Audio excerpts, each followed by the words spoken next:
Bureaucracy کا صرف ایک کام ہے، اس کو امپلیمنٹ کرے۔ تو اگر ایک ویژن کے تحت اسمبلی چلے اور اس کو امپلیمنٹیشن کرنے والے امپلیمنٹیشن صحیح کر رہے ہوں تو کسی کرنل کی کوئی ریکوائرمنٹ نہیں ہے، پھر کسی ادارے کو مداخلت کرنے کی ضرورت نہیں ہے۔ لیکن جب آپ کا ویژن نہ ہو اور آپ کسی ویژن کے تحت ملک کی خدمت نہ کر رہے ہوں تو پھر سب کو حق ہے آپ کو سیدھا کرنے کا۔ اچھا مخدوم صاحب، یہ بتائیے کہ 21 اکتوبر کو میاں نواز شریف صاحب اپنے 4 سال کے بعد وطن واپس آئے ہیں، تو ان کی آمد کو آپ کس طرح سے دیکھ رہے ہیں اور اس کے آئندہ ہماری پالیٹکس کے اوپر، ملکی سیاست پر کیا اثرات ہوں گے؟ عرفان صاحب، میں تو ہر سیاسی لیڈرشپ کی قدر کرتا ہوں دل سے، کیونکہ کسی کو سیاسی لیڈرشپ پسند ہو نہ ہو، لیکن اس کو پسند کرنے والے لاکھوں بھی ہوتے ہیں، کروڑوں بھی ہوتے ہیں۔ نواز شریف صاحب ایک بہت بڑے لیڈر ہیں، اس میں کوئی شک نہیں ہے۔ اور اگر آپ کو یاد ہو، جب وہ جیل میں تھے، میں پیپلز پارٹی کا رکن ہوتے ہوئے، پیپلز پارٹی کا عہدیدار ہوتے ہوئے ان کو جیل ملنے گیا تھا، حالانکہ اس وقت نون لیگ والے بھی خوف زدہ تھے ان سے ملنے کے لیے، لیکن میں گیا اور میں نے ان کی حوصلہ افزائی کی۔ پھر میں ان کو لندن میں بھی ملا جب وہ ایگزائل میں تھے۔ تو سیاسی لیڈرشپ کی قدر کرنی چاہیے ہم سب کو، چاہے وہ کسی بھی جماعت کی ہو۔ جب ہم سیاسی لیڈرشپ کو ذاتیات پہ آ کر تنقید کا نشانہ بناتے ہیں، مجھے اچھا نہیں لگتا۔ بھائی سیاسی لیڈر ہے، اس کو لاکھوں کروڑوں لوگ پیار کرتے ہیں، ہمارا حق نہیں بنتا کہ اس کو ہم اپنے طور پہ جج کریں۔ اور عرفان صاحب، میں نے ہمیشہ یہ دیکھا ہے اور سوچا ہے، اور میرے ذہن میں بھی ہے اور میری طبیعت میں بھی ہے کہ جج کرنے والی ذات اللہ کی ہے۔ انسان کو جج کرنے کا اختیار اللہ نے نہیں دیا، جج کرنا اس کا کام ہے۔ ہمارا کام ہے اخلاق اچھا رکھے انسان، عزت سے ملے ہر کسی کو۔ اور میں نے تو یہی اپنی زندگی کا وتیرہ بنایا، یہی ٹریننگ میں نے بچوں کی ہے کہ سیاسی مخالفت ذاتی مخالفت نہیں ہوتی، سیاسی مخالفت ہے، یہ بڑے لوگوں کا کھیل ہے، اس میں بڑے لوگ کھیلتے ہیں۔ آپ کی اسی بات سے ایک بات مجھے ابھی خیال آیا کہ آج کل جو لیول پلینگ فیلڈ کی بڑی اصطلاح استعمال ہو رہی ہے، تو ہم نے دیکھا 2018 میں نواز شریف صاحب کو کس طرح سسٹم سے پالیٹکس کے آؤٹ کیا گیا، ان کی جماعت پہ سختیاں آئیں۔ تو اس کے بعد اب یہی جو صورتحال ہے آج، یہ پی ٹی آئی اور عمران خان کو اس کا صورتحال کا سامنا ہے۔ پیپلز پارٹی نے بھی ماضی میں یہ دن دیکھیں، تو کیا آپ بینگ اے پولیٹیشین، آپ کا ماشاءاللہ بہت تجربہ ہے، جیسے ہم نے ماضی میں دیکھا کہ نواز شریف صاحب کے ساتھ یہ سلوک کر کے انہیں ختم نہیں کیا جا سکا، پیپلز پارٹی آج اپنا قومی دھارے میں اپنا قومی وجود رکھتی ہے، تو کیا یہ جو ایکسرسائز آج عمران خان کے ساتھ ہو رہی ہے، یہ ان کو سیاسی طور پر کرش کر سکے گی؟ دیکھیں، میں تو لیول پلینگ فیلڈ کی کبھی بات کرتا ہی نہیں، کیونکہ میں نے ہمیشہ وداؤٹ لیول پلینگ فیلڈ سیاست کی ہے۔ تو یہ سیاستدانوں کو لیول پلینگ فیلڈ کی بات کرنی نہیں چاہیے، اس سے ان کی جو اسٹرینتھ ہے نا اور جو ان کی پاپولیرٹی وہ انڈرمائن ہوتی ہے۔ یہ تھرڈ ورلڈ کنٹری ہے، ادھر کون سی لیول پلینگ فیلڈ ہے؟ ریئلٹی یہی۔ میں نے تو کبھی لیول پلینگ فیلڈ نہیں دیکھی، میں نے تو ہمیشہ اگینسٹ دا ونڈ میں لڑا ہوں، اور میں لیول پلینگ فیلڈ کی کبھی بات بھی نہیں کرنا چاہتا، کیونکہ اس سے میری کمزوری ظاہر ہوتی ہے۔ تو لیول پلینگ فیلڈ تو اس ملک میں میرا نہیں خیال کبھی تھی یا کبھی ہوگی، اور لیول پلینگ فیلڈ کی جو سیاستدان بات کرتے ہیں، میرا ان کو مشورہ یہ بات نہ کیا کریں۔ یہ نارمل پلینگ فیلڈ ہے پاکستان کی، جس کو وہ لیول پلینگ فیلڈ کہتے ہیں، مانگنا چاہتے ہیں نارمل لیول پلینگ، جو نارمل فیلڈ ہے ہماری، اسی میں سیاست کرنی پڑے گی ہم سب کو۔ جہاں تک عمران خان صاحب کا تعلق ہے، کوئی والد اپنے بچوں کا بدخواہ نہیں ہوتا۔ میں نے اگر اپنے بچوں کو روکا پی ٹی آئی میں جانے سے، اس کی وجہ یہی تھی کہ مجھے پتہ تھا کہ he is not a political person, سیاست کے جو تقاضے ہیں وہ اپنے ہی ہوتے ہیں، اور عمران خان صاحب سے مجھے یہی توقع تھی جو میں نے بعد میں دیکھا، اسی لیے میں نے اپنے بچوں کو ان کی تربیت میں نہیں بھیجا۔ جو سیاسی پارٹیاں ہوتی ہیں نا، چاہے وہ جماعت اسلامی ہو، چاہے پیپلز پارٹی ہو، چاہے کوئی اور مسلم لیگ ہو، یہ انسٹیٹیوشنز ہوتے ہیں۔ جب ہم نے فیصلہ کیا اپنے بچوں کو کسی ایک انسٹیٹیوشن میں بھیجنے کا تو ہمیں پیپلز پارٹی کا انسٹیٹیوشن اس لیے نظر آیا، بہتر نظر آیا کہ اس کا جو ممبرشپ ہے نا پیپلز پارٹی کی، جو سی ہے، جو اس کی ممبرشپ ہے، وہ بہت میچیور ہے. اور میں نے یہی بہتر سمجھا کہ ہر چیز مقدر ہے، حکومت اپوزیشن الگ چیز ہے. ہم نے کوئی یہاں سے روزی روٹی تو نہیں کمانی، لیکن انسٹیٹیوشن کس میں بھیجنا ہے میں نے بچوں کو. وہ مجھے پیپلز پارٹی اس لیے اچھی لگی کہ ایک تو وہاں بلاول صاحب کی لیڈرشپ تھی، ینگ لیڈرشپ جو میرے بچوں کی ہم عمر ہے. دوسرا اس میں جو سوبر انفلوئنس ہے تمام ممبرز کا، اور خاص طور پہ سی کی ممبرز کا، اس سے میں بھی استفادہ اٹھاتا ہوں، سیکھتا ہوں، اور انشاءاللہ میرے بچے بھی سیکھ رہے ہیں. تو شکر ہے میں نے ان کو مجھے کوئی ریگریٹ نہیں ہے، شکر ہے میں نے پیپلز پارٹی میں بھیجا.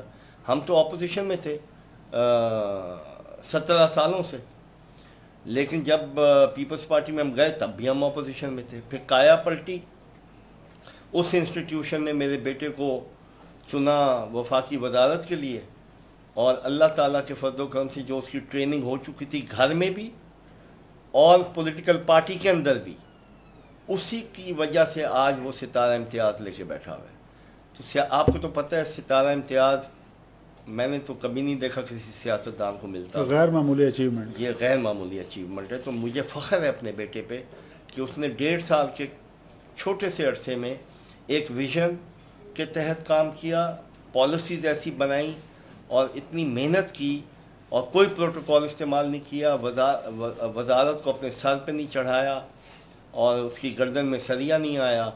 اور اللہ تعالیٰ یہ جو عزت اور ذلت کا محکمہ ہے نا، یہ صرف شکر ہے میرے اللہ کے پاس ہے. وَتُعِزُّ مَن تَشَاءُ وَتُذِلُّ مَن تَشَاءُ بِیَدِکَ الْخَیرُ، یہ محکمہ صرف اس کے پاس ہے. تو اللہ کی طرف سے اس کو عزت ملی، ستارہ امتیاز سے اس کو نوازا گیا، اور اس سے بڑھ کے ایک والد کے لیے اور کیا فخر کی بات ہو سکتی ہے. تو انسٹیٹیوشنز جو ہیں وہ کم رہ گئے، لیکن پیپلز پارٹی ایک ایسا انسٹیٹیوشن ہے عرفان صاحب جس میں نوجوانوں کو جانا چاہیے اور سیکھنا چاہیے. اچھا مخدوم صاحب، یہ بتائیے کہ جب سے خاص طور پر میاں نواز شریف صاحب واپس آئیں تو مسلم لیگ نون کی جو پولیٹیکل ایکٹیویٹیز ہیں اور ان کی جو سیاسی حکمت عملی ہے، وہ اس سے نظر یہ آتا ہے کہ وہ ایک سولو فلائٹ کرنے جا رہے ہیں. اور پھر سینیریو بھی اس طرح کا بنتا جا رہا ہے، جیسے باپ پارٹی ہے، اس کی یہ خبریں آ رہی ہیں کہ وہ نون لیگ کے ساتھ الائنس کرے گی یا اس میں شامل ہو جائے گی. تو یہ اس کے بعد آپ پیپلز پارٹی کو کہاں کھڑا دیکھ رہے ہیں؟ مجھے تو یوں لگ رہا ہے کہ جیسے شاید اگلے حکومتی سیٹ اپ میں پیپلز پارٹی مجھے نظر نہیں آ رہی. دیکھیں، اب حکومتی سیٹ اپ ایک ریلیٹیو ٹرم ہے. اب پاور گیم ہے، اور عرفان صاحب جو میرا چھوٹا موٹا تجربہ ہے وہ تو مجھے یہی کہتا ہے کہ پنجاب میں اور وفاق میں اور باقی صوبوں میں بغیر پیپلز پارٹی اور نون لیگ کے حکومت نہیں بنے گی. یہ دونوں کٹھے ہوں گے، میجر پولیٹیکل پارٹیز کٹھی ہوں گی، تبھی یہ ملک جو ہے یہ ایک ویژن کے تحت چلے گا. اور جو ویژن پچھلی حکومت نے آرمی چیف کے ساتھ مل کے SIFC بنائی ہے، وہ بہترین باڈی ہے، اس کا بہترین ویژن ہے، اور اسی ویژن کے تحت اگلی حکومت کو کام کرنا پڑے گا. اور اس ویژن کو بنانے میں پیپلز پارٹی بھی شامل تھی، نون لیگ بھی شامل تھی، اور PDM کی باقی جماعتیں بھی شامل تھیں. اور اس SIFC میں آرمی چیف بھی موجود ہیں. تو جو فیوچر ہے پاکستان کا وہ SIFC کے ساتھ ہی منسلک ہے، اور وہی ویژن آگے چلے گا، اور اس ویژن کو کوئی ڈی ریل نہیں کرے گا. آپ کی بات میں مخدوم صاحب خاصا وزن ہے اور بڑی زیرک آپ کی بات ہے، لیکن کیا وجہ ہے کہ پیپلز پارٹی کی جو مین سٹریم لائن کے لوگ ہیں، مرکزی لیڈرشپ ہے، ان کے ہم آج کل جو ٹاک شوز دیکھ رہے ہیں، جو ان کی اسٹیٹمنٹس دیکھ رہے ہیں، وہ بہت ایگریسو ہیں نون لیگ کے حوالے سے، اور بہت ان کے تند و تیز حملے ہیں. تو یہ کس بات کو اشارہ کر رہے ہیں؟ یہ سیاست ہے، یہ سیاست ہے، اور سیاست میں اپنی پوزیشن لینے کے لیے، اپنی پوزیشن مضبوط کرنے کے لیے اس طرح کے کام ہوتے رہتے ہیں. میرے لیے یہ نارمل بات ہے، لیکن ایونچولی میں یہ دیکھ رہا ہوں کہ یہ ہو نہیں سکتا کہ پیپلز پارٹی آن بورڈ نہ ہو اگلی پاور گیم میں اور اگلی حکومت میں، ہو نہیں سکتا۔ پنجاب میں پیپلز پارٹی کا مستقبل کیا دیکھ رہے ہیں آپ اگلے الیکشن کے حوالے سے؟ دیکھیں اس وقت تو ساؤتھ پنجاب میں ہماری 8 سیٹیں، پچھلے جو 2018 کا جو رزلٹ ہے اس میں ہماری 8 سیٹیں ہیں ساؤتھ پنجاب میں، نون لیگ کی صرف 11 ہیں۔ ٹھیک ہے، تو اگر ہم دونوں جماعتیں مل کے اپنی اپنی سیٹیں ڈبل کر لیں، جو حالات ہیں وہ بتا رہے ہیں کہ ڈبل ہو جائیں گی، تو اگر ہم 8 سے 16 چلے جائیں پلس اسپیشل سیٹیں ملا کے 20-22 پہ آ جائیں، اسی طرح نون لیگ بھی 11 سے 22 پہ چلی جائے، اسپیشل سیٹیں ملا کے 25-26 پہ آ جائے، تو میں تو یہ سینیریو دیکھ رہا ہوں، کیونکہ پیپلز پارٹی کے لیے ساؤتھ میں جو ہے سپیس ہے، اور ہمارا رحیمیہ خان بہت اچھا ہے، ہمارا بہاولپور مناسب طور پہ اچھا ہے، ملتان ہمارا بہت اچھا ہے، مظفر گڑھ سب سے اچھا ہے، لیا ہمارا بہت اچھا ہے، تو اس طرح ہماری پوزیشن جو ہے پچھلے جو سالوں میں ہم نے محنت کی ہے اور جو لوگ ہمارے ساتھ شامل ہوئے ہیں، تو آئی ایم ویری سیٹسفائیڈ کہ اس دفعہ ساؤتھ پنجاب میں پیپلز پارٹی سب کو سرپرائز دینے جا رہی ہے۔ اور یہ بھی میں آپ کو عرض کر دوں کہ پی ٹی آئی کا جو مایوس کن سیاسی کردار ہے، کارکنوں کے حساب سے بھی اور لیڈرشپ کے بھی حساب سے، اس کی وجہ سے پیپلز پارٹی کو فائدہ ضرور پہنچے گا۔ اچھا، اور جو ووٹر اور جو سپورٹر پی ٹی آئی کا ہے، میں یہ بڑے آرام سے میں یہ دیکھ سکتا ہوں کہ وہ پیپلز پارٹی کو ووٹ دے گا اور کسی جماعت کو ووٹ نہیں دے گا۔ ٹھیک۔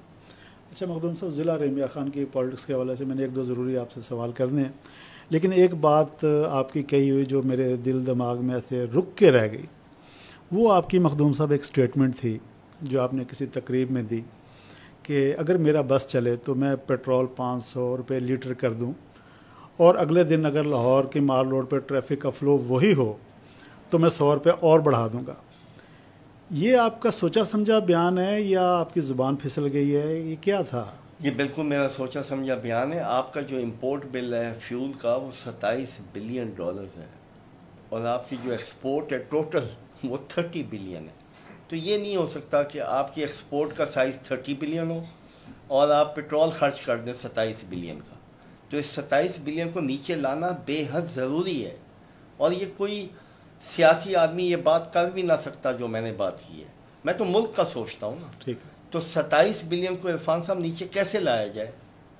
اس کی قیمت بڑھا دی جائے، اتنی بڑھا دی جائے کہ اس کی کھپت کم ہو جائے۔ اور میری اپنی ذاتی خواہش یہ ہے کہ اگر 27 بلین سے آپ اس کو 17 بلین پہ لے آتے ہیں تو آپ کا ٹریڈ ڈیفیسٹ ٹھیک ہو جاتا ہے۔ راکٹ سائنس تو ہے، ریئلٹی یہی ہے۔ اور دوسری بات یہ عرفان صاحب، انڈیا میں دیکھ لیں نا کیا قیمت ہے، بنگلہ دیش میں دیکھ لیں، سری لنکا، یہ ہم جیسی ملک ہے نا، سری لنکا، آپ چلیں ان ملکوں کو بھی چھوڑیں، آپ دبئی میں دیکھ لیں۔ بالکل۔ تو جتنی قیمت پیٹرول جس قیمت پہ دبئی میں بک رہا ہے، انڈیا میں بک رہا ہے، بنگلہ دیش میں بک رہا ہے، تو اتنا تو کرو بھائی۔ روپیہ آپ کا پہلے ڈی ویلیو ہو گیا انہی حرکتوں کی وجہ سے۔ تو آپ جب تک اپنا 2 چیزیں ٹھیک نہیں کریں گے، آپ کا جو بیلنس شیٹ ہے وہ ٹھیک نہیں ہوگی۔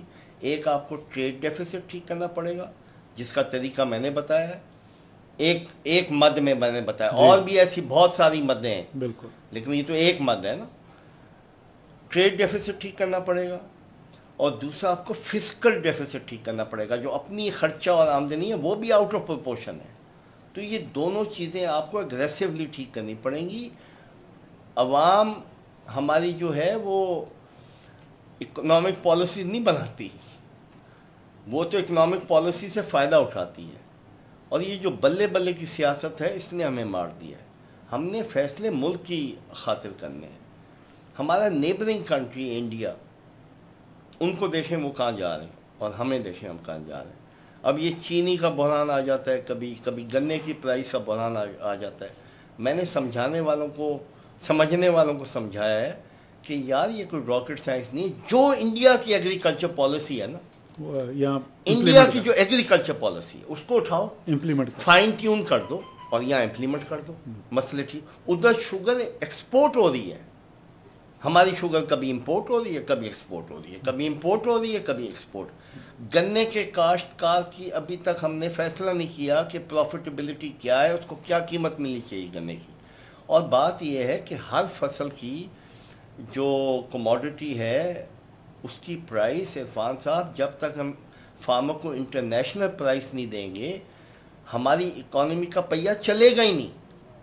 ہم امپورٹ مہنگی کرتے ہیں اور اپنے فارمر سے چیز سستی خریدتے ہیں۔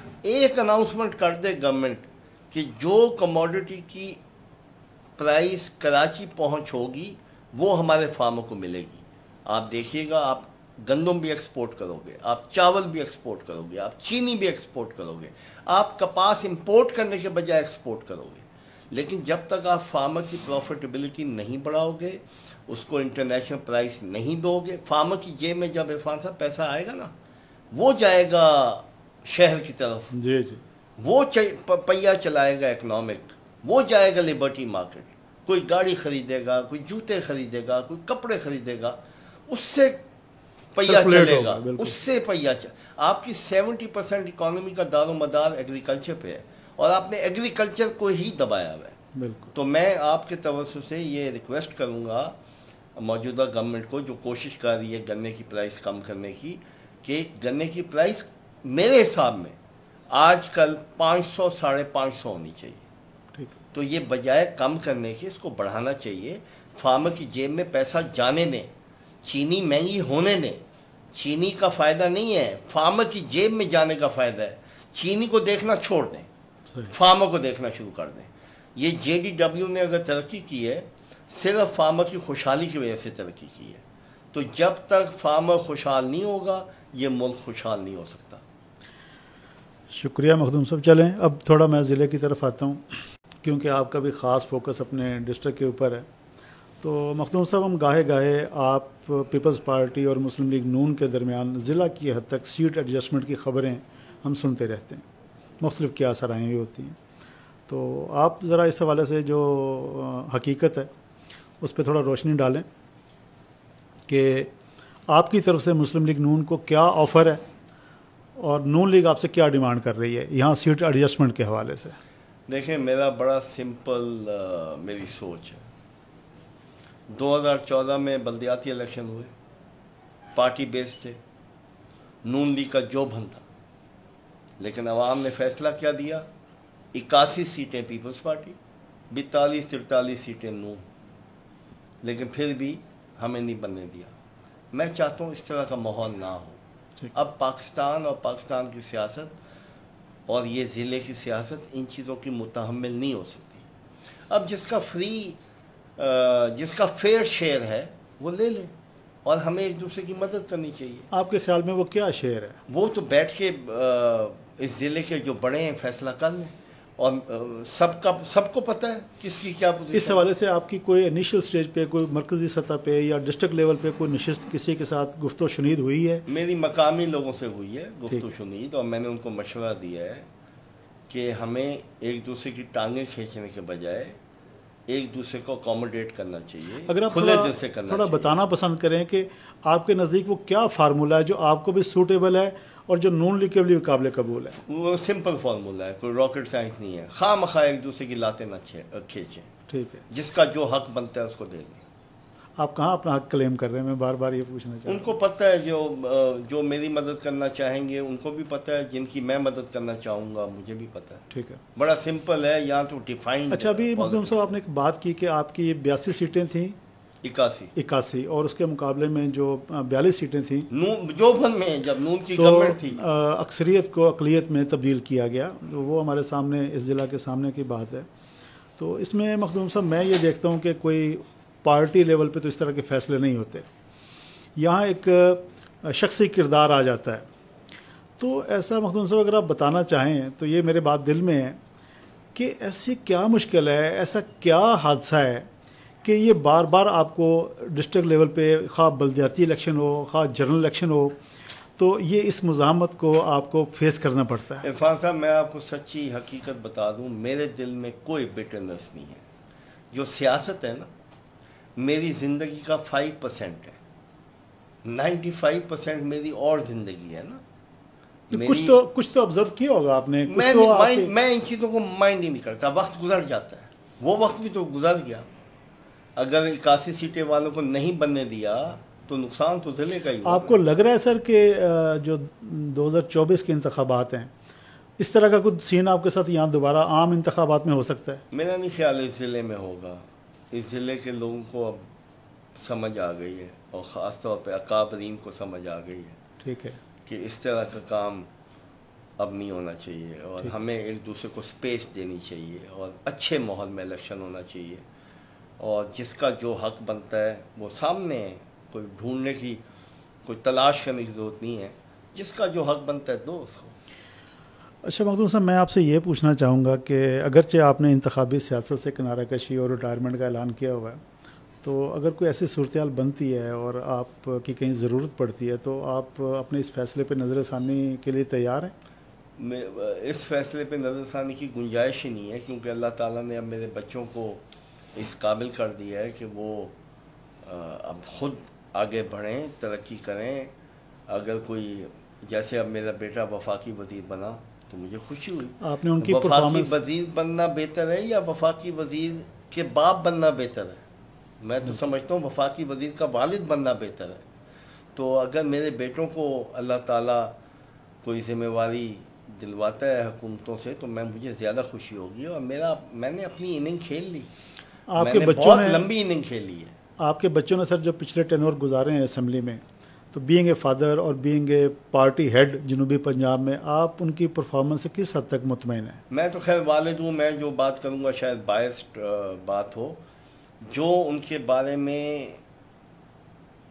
باقی پارٹیوں کے قائدین بات کرتے ہیں اور کرتے رہے ہیں وہ سنیں آپ.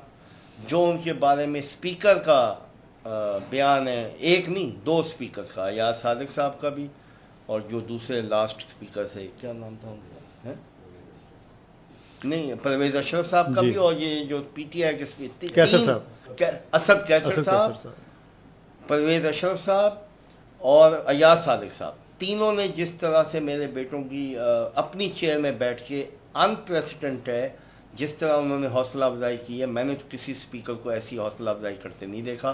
تو I am proud of my children. Mustafa Mahmood جب اسپیچ کرتا ہے پن ڈراپ سائلنس ہوتا ہے. جب مرتضیٰ محمود اسپیچ کرتا ہے پن ڈراپ سائلنس ہوتا ہے، اور وہ صرف قومی مفاد میں اپنی بات کرتے ہیں. اس بات کو ہم کٹ کر لیں گے. تو ایک ٹاک شو ہو رہا تھا سر نیوز چینل پہ، تو مین سٹریم کے پی ٹی آئی کے لیڈر بیٹھے ہوئے تھے. تو ان سے پوچھا گیا کہ آپ کو اگر چوائس دی جائے کہ آپ کس کو اپنی پارٹی میں شامل کرنا چاہیں گے، تو انہوں نے بغیر جھجک کے انہوں نے کہا جی میں مخدوم احمد محمود صاحب کے جو بچے میں پارلیمنٹ میں دیکھتا ہوں، میں چاہوں گا کہ وہ پی ٹی آئی کا حصہ ہوں. یہ بات اس پہ میں نے بھی دیکھی تھی. اچھا مخدوم صاحب، ایک جو بات میں آپ سے کرنا چاہ رہا ہوں، کیونکہ آپ جنوبی پنجاب میں پیپلز پارٹی کو بھی ہیڈ کر رہے ہیں اور آپ کا ایک اپنا شخصی یہاں پہ کردار ہے، تو سرائیکی صوبہ کی بات اگر نہ ہو تو بات ہماری مکمل نہیں ہوتی. ہم پچھلے 15-20 سال سے سر دیکھ رہے ہیں، کبھی بہاولپور صوبہ کی بحالی کی تحریک ہوتی ہے، کبھی جنوبی پنجاب صوبہ کی بات ہو رہی ہے، لیکن سچی بات ہے کہ وہ پی ٹی آئی ہو، پیپلز پارٹی ہو، مسلم لیگ نون ہو، یہ ایک سیاسی نعرے کی حد تک تو ہمیں یہ لوگوں کی زبانوں پہ یہ بات ہم سنتے ہیں. تو پریکٹیکلی ایک جو اس کے اوپر ایفرٹ ہونی چاہیے قانون سازی کے حوالے سے، جو ایک عملی اقدامات ہیں، اس میں کوئی سیریسنیس ہمیں جو ہے نا، مجھے تو کم از کم اپنی حد تک میں نے جو اس کو آبزرو کیا وہ نظر نہیں آتی. اس کے اوپر سیاست بہت ہو رہی ہے.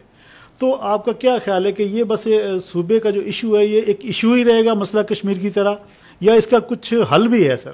اس ایشو کو میں نے ہی بہت زبردست طریقے سے اٹھایا تھا 2008 کی اسمبلی میں، اور بغیر کسی بد زمانی کے، بغیر کسی دھرنے کے، بغیر اونچی آواز کے، میں نے پنجاب اسمبلی سے متفقہ قرارداد پاس کروائی تھی، اور پنجاب اسمبلی کو قائل کر کے. اس میں سے کئی مثالیں میں دیتا تھا ان کو. ایک مثال میں آپ کو دینا چاہتا ہوں کہ ہماری 2008 میں آبادی کوئی 40 لاکھ کے قریب تھی، گجرانوالہ کی بھی 40 لاکھ تھی. تو جب میں نے اسٹڈی کی تو گجرانوالہ میں 36 ڈگری کالج، رحیمیہ خان میں 8. تو یہ جو